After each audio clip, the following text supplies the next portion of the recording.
why The Last of Us is a masterpiece. And I'm going to explain that to you now. I'm going to explain my reasonings and my theories. So, for starters, if you haven't seen this show, go and watch it. You don't have to play the game. I did play the game first and I watched the show. And there's bits in the game and the show that are different, so it doesn't really. Either way, it's good. Like you're gonna be shocked. So I've got some notes here. I'm gonna be looking at just to keep me on track. So do go off on rants a little bit. So I've got 5 reasons. I think 6 reasons why it's a masterpiece, and I'm going to explain them all so you understand. Right. So first of all is, if you haven't seen the show, a quick explanation of what it's about. So it's a post-apocalyptic style show that starts in 2003 at the beginning of the apocalypse, and then jumps ahead 20 years to 20 years after the apocalypse to show how everything's changed, and then it just continues from there. And it does jump back and forward a little bit, and there's some time skips in there. And the main characters are Joel, who's the dad, and Ellie, who's the young girl, and Tess, briefly, who's Joel's partner slash, I don't know, business partner. And then there's some side characters. And we'll get into that. So, first of all, one of my 6 things that I love about this show is the growth of Ellie and Joel's relationship. Because when they first meet, they hate each other. Joel doesn't want the responsibility of looking after a teenage girl who's a pain in the ass, and she doesn't want to be around him. They don't like each other when they first meet. But as the show goes on, they slowly start to bond. They start to tolerate each other, and then there comes a point where they both have to save each other, and that bonds them more. And then they start to open up a little bit, and then they sort of develop into a father-daughter relationship, and it ends up being really good. Anyway, so there's that. The acting in it is amazing. The depiction of emotions is something that I don't really see a lot of these days in TV and movies. But when it is done, sometimes it is done really well. And in this show, it is done really well by every character. Particularly Ellie, the young girl. Her depiction of emotion, the actress who plays her, is done really well. There's a few scenes in there where it's just completely perfect. She just gets everything right. And Joel as well, Pedro Pascal plays Joel. He's just very good at displaying emotion very well in it with his acting. It's hard to explain. I'm probably rambling a little bit. Also, what I love about it is the attention to detail. And we'll go into that a little bit in a minute, but also the music. The music in this show is, I love it. It's a lot of 80s stuff. And in the first episode, the outro to Depeche Mode is just, I love it. Perfect. Such a good soundtrack. What else? Yeah, the depiction of Joel's PTSD and his anxiety attacks is really well done. They don't really show stuff like that a lot on TV. But it's really well done here.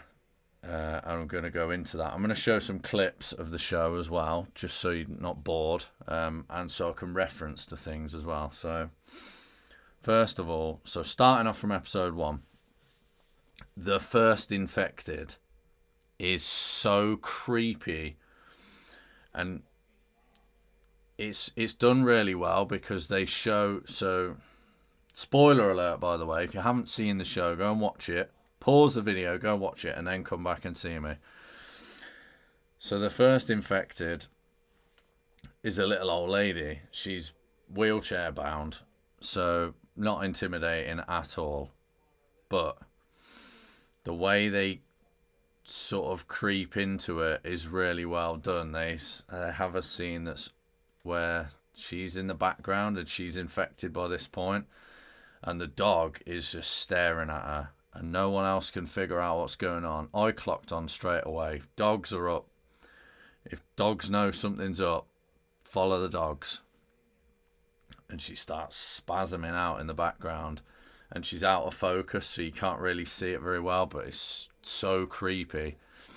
And then when she's fully infected, she's standing like a crab or something on the floor over her body. And there's like weird, creepy little fungus hairs like sprouting out of her mouth, and she's just wheezing. It's so creepy. They're way creepier than zombies, I think, and they're like weird twitchy movements that they do. Is just I hate it, but I love it at the same time.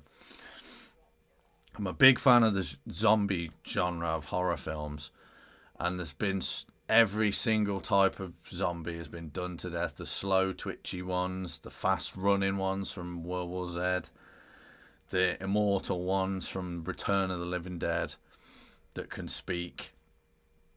But these are something new, something different to the zombie genre, if you can call it. They're kind of like zombies. They're not really, but they're kind of. And I love it. So, episode 1. Now, if you played the game or if you've watched the show, you know what bit I'm about to mention, and it is that scene, yes. Also, if you've watched my channel, you've seen me react to that scene in the game. And I hated it. It was so sad. I do not like it. But I also love it because it gets emotion out of you, which is very hard to do with me, because I struggle to connect with things like that. I always see it as a show. I'm looking for action and stuff, but if actors in a movie or in a show can make you cry, then you know they're a really good actor, because they've used their skill to draw emotion out of you. Now I'm going to show this clip of the scene where Joel and Sarah get shot, and obviously she doesn't survive, and they really linger on the scene, and it's just horrible. It's just so hard to watch and so sad, and then it immediately cuts to 20 years later. I think it might actually be worse in... I don't know, it's hard to explain. I think it might be worse in the game, might be worse in the game. But also maybe that's because that's the first time I saw it. I was expecting it when I watched the show. So if you're not expecting it, it hits you harder, because it's just like, oh shit, wasn't expecting that. The next thing is this scene here, which I'm about to show, and it's the depiction of Joel's PTSD from when him and Sarah were shot. So I'll explain it a little bit first, and then I'll show it. So actually, I'll just show it first, and then I'll explain it. Get out of the fucking way! Whoa, whoa! We can fix this! Move!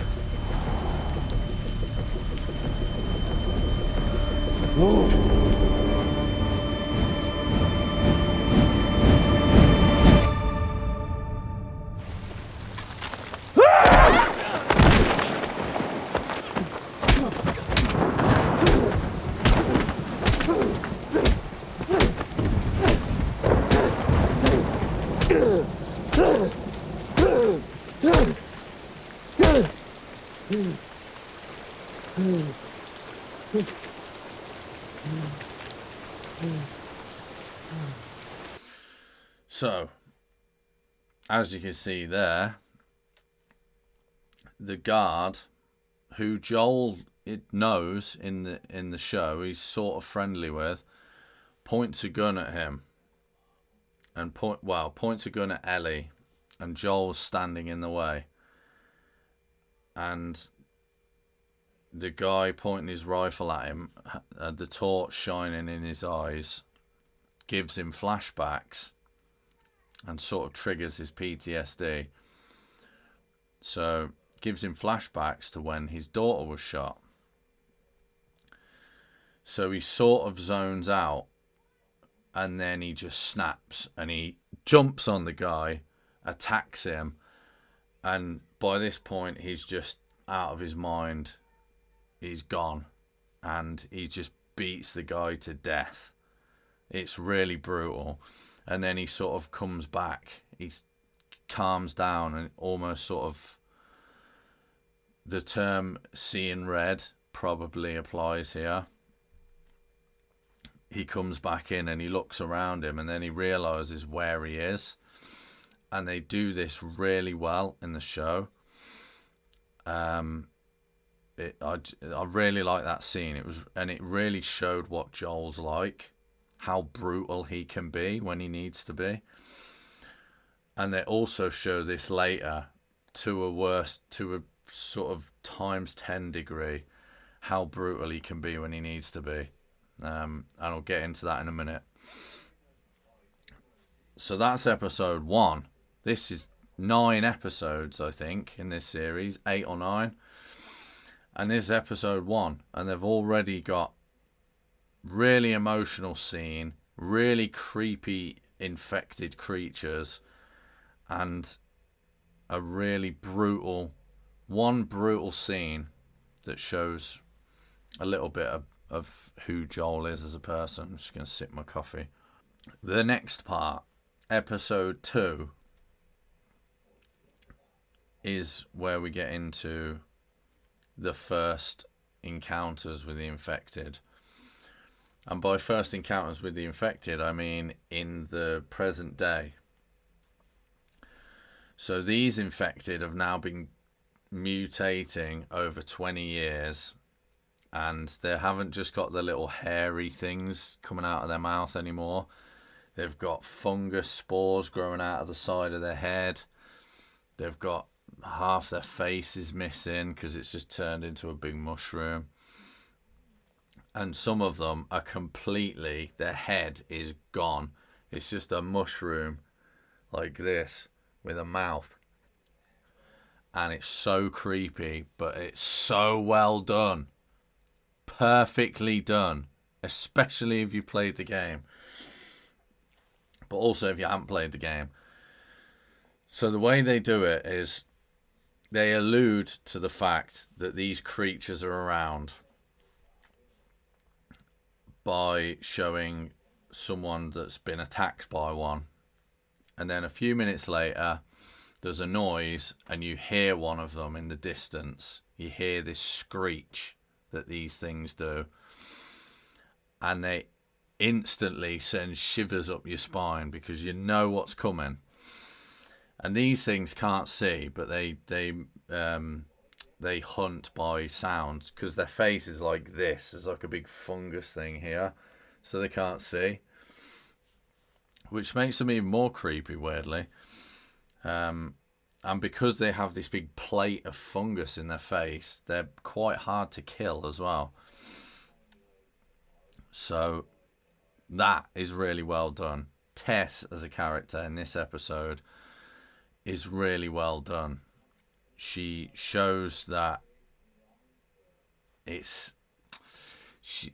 she's just like really likable and also not at the same time.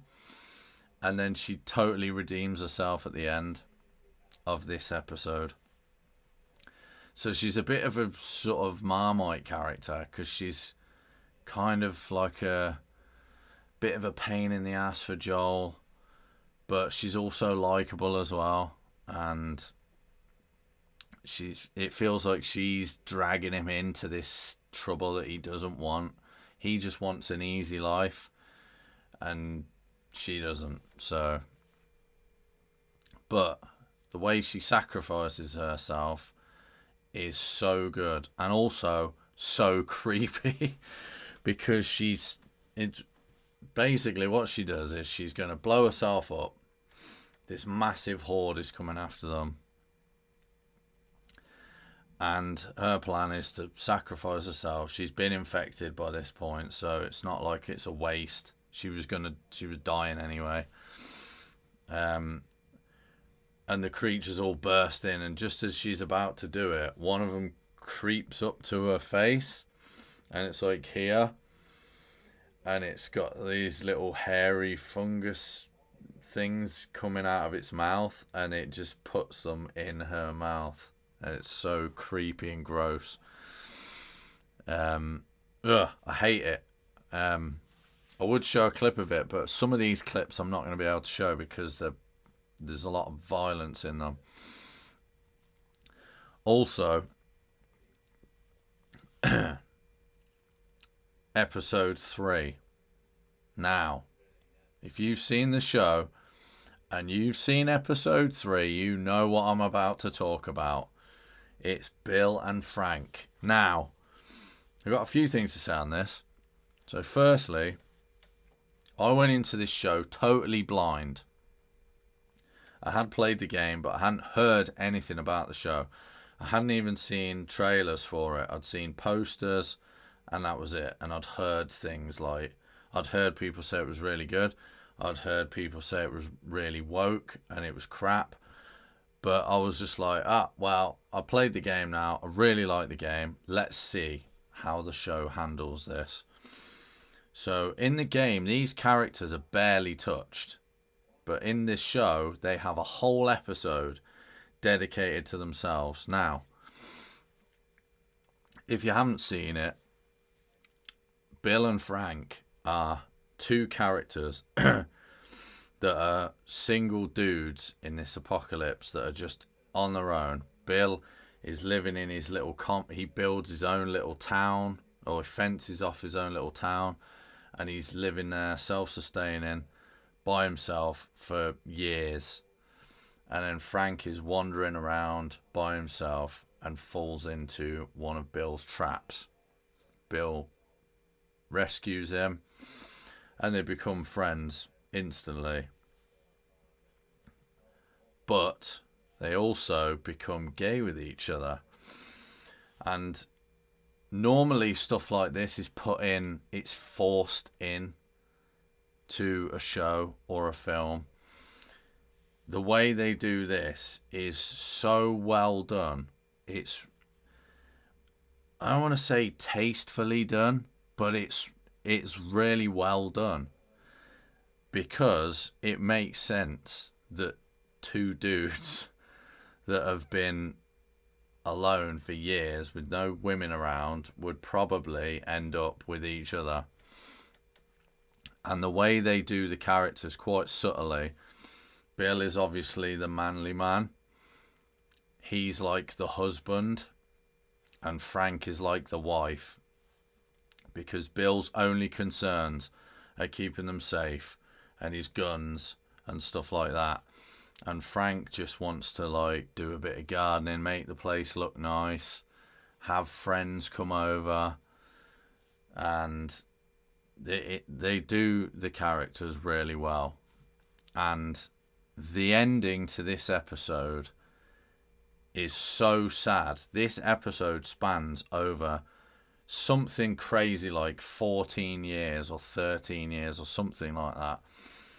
So these two are living together for 13 or 14 years, by this point, and they weren't young when they started. There were two dudes in their probably 50s at the time, or 40s, late 40s. So by the end, they're getting old, and the way they do this is so sad. I have to show you this clip.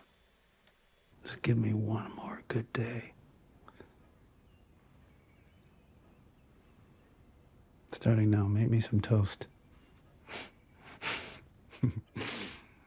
Then take me to the boutique where I'll pick outfits for us. You'll wear what I ask. We'll get married. And you cook a delicious dinner. Then you will crush all of these up, put them in my wine. I will drink it. Then you will take me by my hand, bring me to our bed, and I will fall asleep in your arms.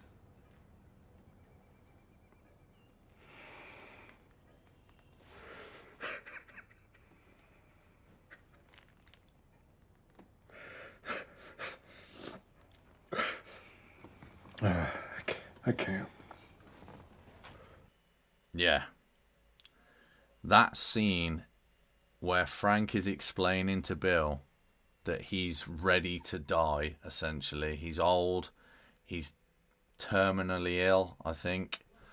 And he's done. He's ready to die. And he's explaining this to Bill. Bearing in mind, these guys have been together for over 10 years. So they're locked in. They love each other. And Bill is so distraught that he's got to essentially kill his only friend by poisoning him. It's just so hard to watch, but it's so well done. Everybody that I've watched this scene with has cried so much. And I just have to leave the room because I don't like crying at TV shows. If it makes me sad, I'm out. That episode was... It probably is the saddest part of the show, depends who you ask. But it's not even the most tragic part of the show. Things get worse. Another part I want to talk about is when Ellie saves Joel. Now, bearing in mind, Joel, in his prime, was probably a killing machine, but he's 56 now. At the start of the show, he's 36. Cut to 20 years later, he's 56. He's slowing down. His hearing's going from all the shooting, and his knees are gone. So he's getting old. And they get ambushed. And Joel is fighting the guys off. And this scene is so well done. I'm going to show it now. But first of all, I'm going to talk about it a little bit. So Joel gets attacked by this guy. And the guy is choking him. It looks like he's about to pass out or potentially die. Ellie's hiding behind this wall. And she comes out and she pulls a gun out, shoots the guy in the back, hitting him in the spine, in the lower spine. So he falls down and he's writhing around. And yeah, I'm just going to show the clip.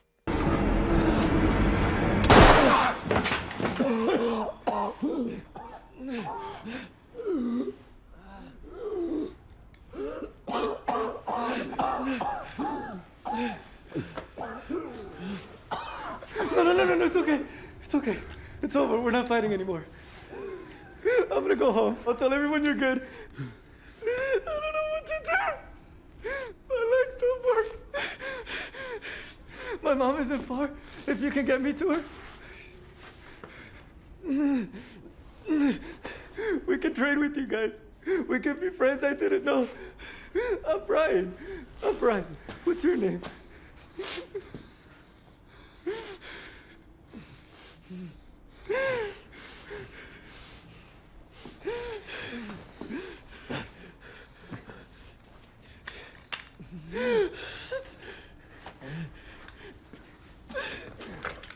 Wait. You can have it. It's a good knife. Get back behind the wall. No. I'm sorry. Please. We could just talk. I'm sorry. Please. No, please. I'm sorry, please. No one asked you. I'm sorry. No, we can just talk. Mom!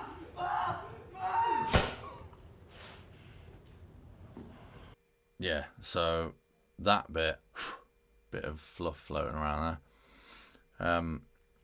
The bit where Joel is like, turn around and go behind the wall, and then Ellie turns, and you hear the panic in the guy's voice, because he knows what's coming.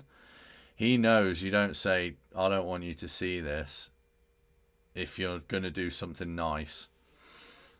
That scene was really well done, and it showed, I think it was a bit more of Ellie realising maybe how violent Joel can be. She's already seen him violent, but this time it was someone they could have let go. I mean, he was done. He was paralysed. She shot him in the spine, and Joel was like, no mercy. He tried to kill me. He's done. Get behind the wall. And then we're introduced to the bloater attack. Now, this scene was so scary to watch. It had me so tense because a hole opens up in the ground and you just hear the noise of what sounds like a horde of these infected creatures and scrabbling noises, and then it drops silent for a split second, and then this happens.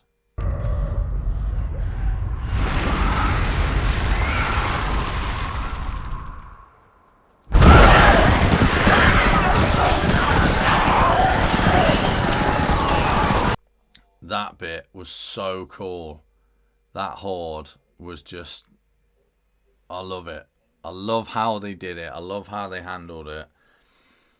And to make things even worse, then this thing comes out.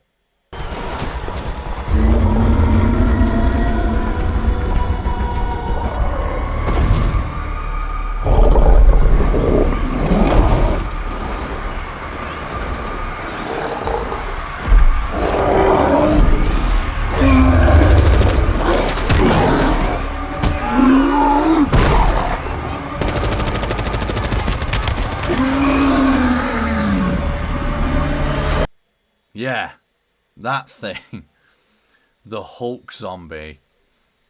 Now, these things in the game are not that intimidating. I mean, they're still dangerous, but in the show, this thing is a tank. They're not even able to kill it. So it just brutalizes people and then leaves. So that bit was really well done. They showed how dangerous some of these creatures that have evolved over 20 years can be. So it's got everything at this point. It's got deep emotional episode. It's got really good depictions of Joel's traumatic past, how it's affected him. It showed Ellie's got a bit of depth of character as well. And then it's got the Joel's angry dad sequence. Now, he has two of these. The first one, and I love this scene, after Joel is mortally wounded and barely able to stay alive with Ellie taking care of him. Somehow, she manages to get captured, and he musters the strength as these guys are hunting him down to finish him off, when he's barely still able to move, somehow still manages to do this.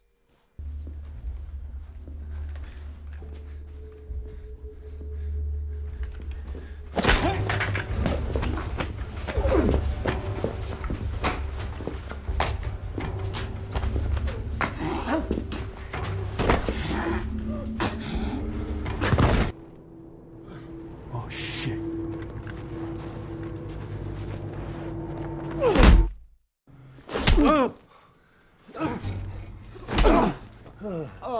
Leave him alone.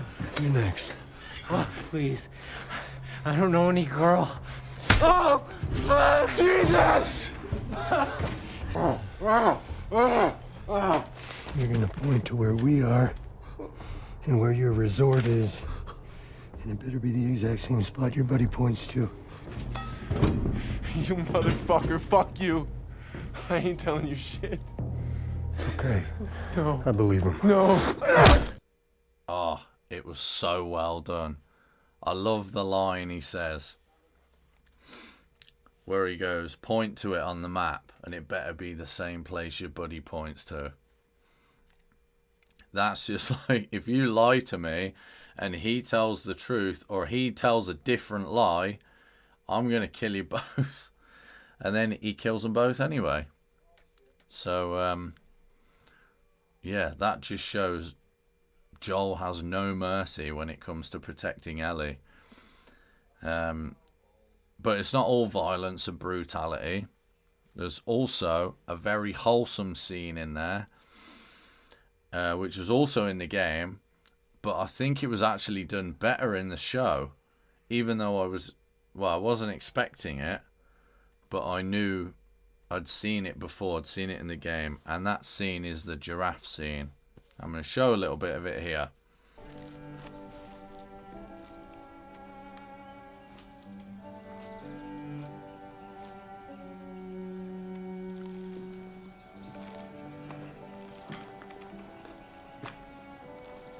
Don't scare it. I won't.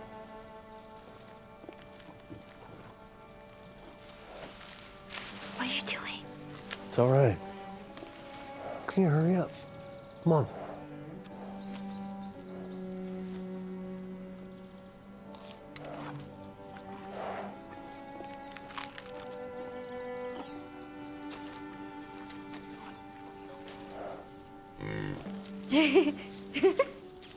Hey there.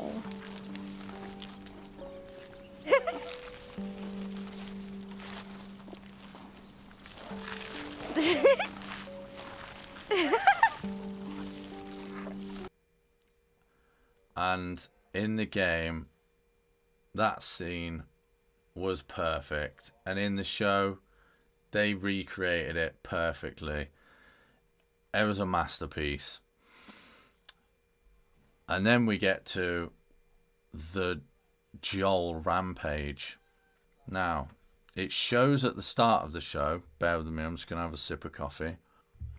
It shows something at the start of the show, which some people might have missed. Sorry, I got coffee in my beard. And that is, on the back of Joel's truck, he has a combat veteran sticker, which is only briefly shown. It's only shown for 2 seconds. But I noticed it, and I'm sure a lot of people missed that. But that really shows at the end of the series, because when Ellie is taken from Joel and they're going to dissect her brain to do experiments on it, because she is immune to the fungus, they think the only way they can explore this immunity and potentially recreate it is by dissecting her brain. And Joel is obviously not happy about this, because he's sort of adopted her as his daughter now. And his combat veteran experience really comes back out, because he just kills everyone. he's in a hospital that's been taken over by this group called the Fireflies, who are like the rebels in the show. And they've taken Ellie and they're going to dissect her brain. And this place is full of these dudes. I'm talking like 50 dudes with guns. And Joel manages to wipe every single one of them out. I said keep walking. I don't have time for this.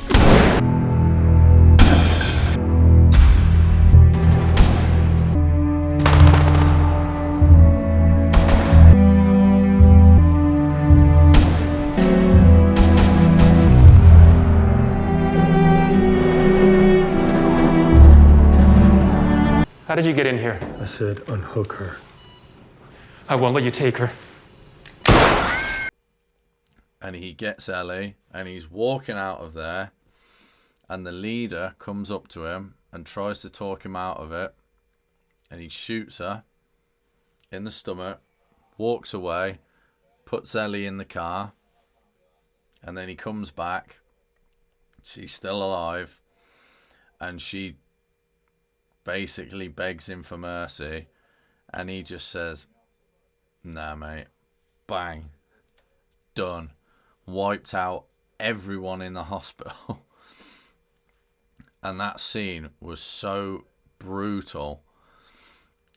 He had people putting their hands up and dropping their weapons on the floor. I give up, please don't kill me. And he just went, nah, bang. No messing about, no mercy. And there's one clip in there where he says, I don't have time for this, and just shoots the guy. He doesn't even question him. And that is just like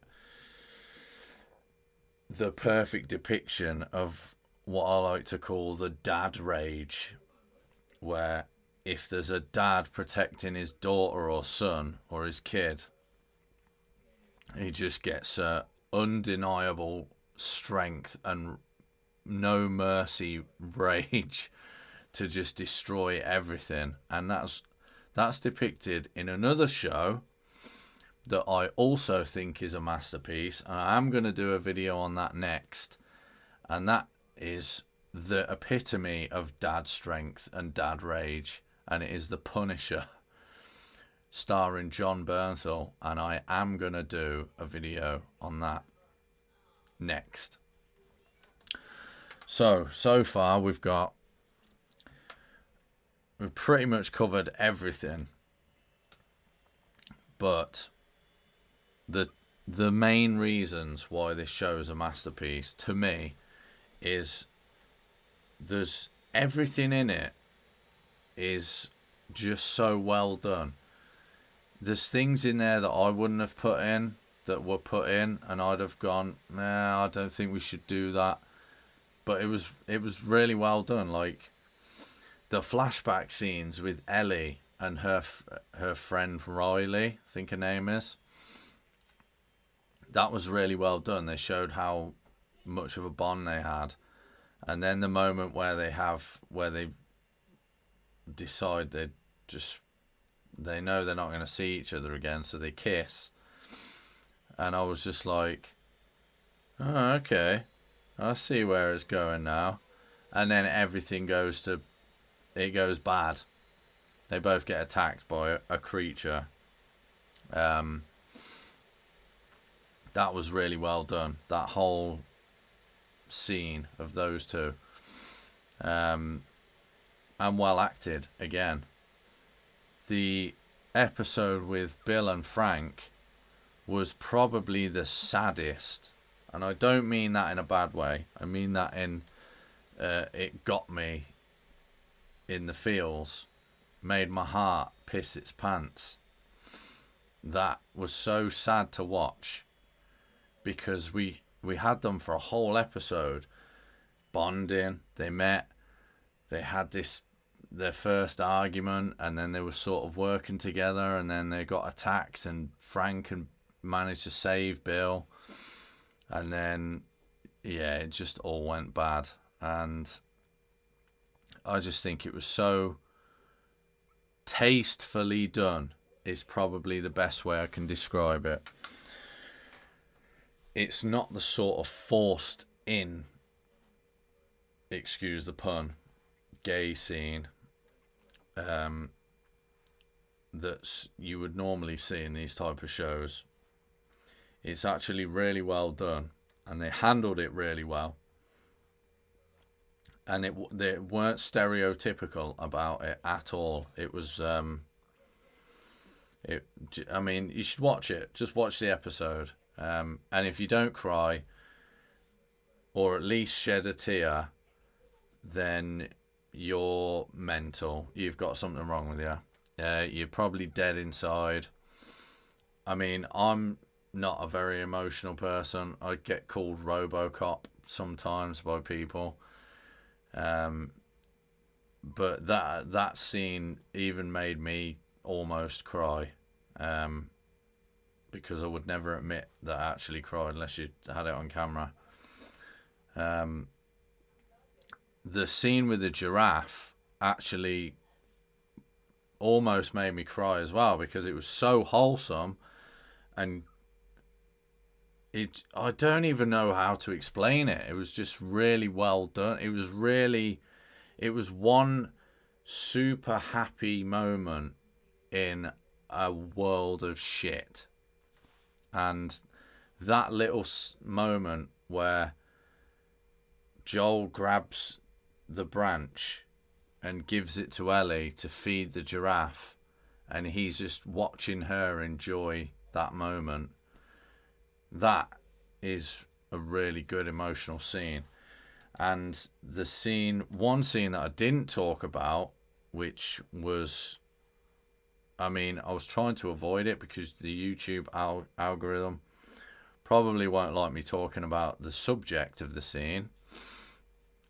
But if you've seen the show, you know which scene I'm talking about. It's the scene with Henry and Sam, where Sam gets infected and he attacks Ellie, and Henry, his older brother, who's taking care of him and he's killed people to protect him, has to shoot him. And then he realizes what he's done and he can't handle it, so I can't say what he does, but yeah, he does that. And in front of Ellie. So she has to see that happen. So not only does she have to see her new friend, who's just turned into a creature, attack her and then get shot, she has to watch her other new friend shoot himself, which is just not good for your mind, I'm guessing, especially as a child. And Joel's just such a good character. This show put me so much in mind of the movie Logan with Hugh Jackman. If you haven't seen it, I mean, what's wrong with you? Go and watch it. It's one of the best films I've ever seen.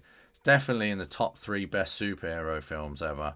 It's so dark and gritty, and it's perfectly acted by Hugh Jackman and Patrick Stewart. I love it. It's an amazing film, and it's a masterpiece. I'm going to do a video on that as well. But it's very similar to this.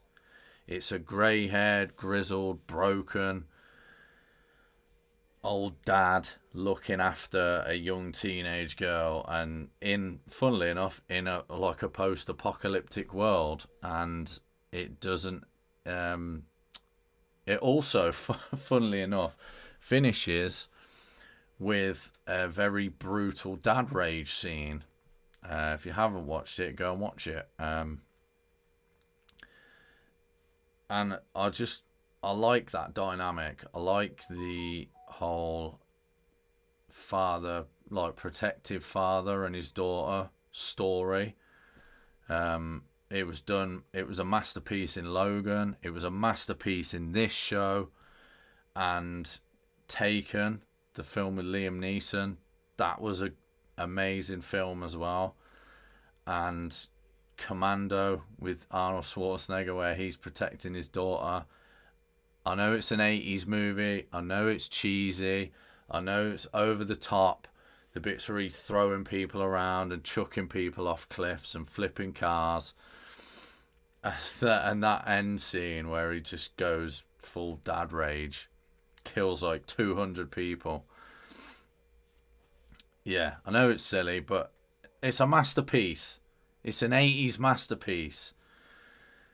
And so is this. This is a modern day masterpiece. This is the best show I've seen in recent years. And I've seen a lot of good shows recently. This is probably my favourite show now. And I don't mean that in a way that I'll rewatch it, because there's shows that I'll rewatch every month. But I just mean how it got me emotionally. In almost every episode, it either had me almost crying or had me laughing, because it was just such a wholesome moment. But it was mostly almost crying. And the CGI, I mean, I think there's CGI in it. It's hard to tell. There's a lot of, I'm sure, practical effects. But I think the infected have got some CGI there. I'm sure the bloater's CGI. But it's so well done, you can't tell. That's what I love about it.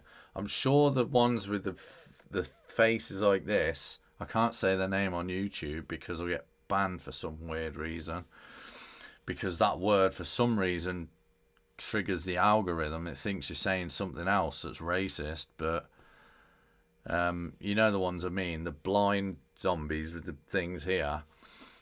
I think they were practical effects, but sort of enhanced with CG. It's hard to tell.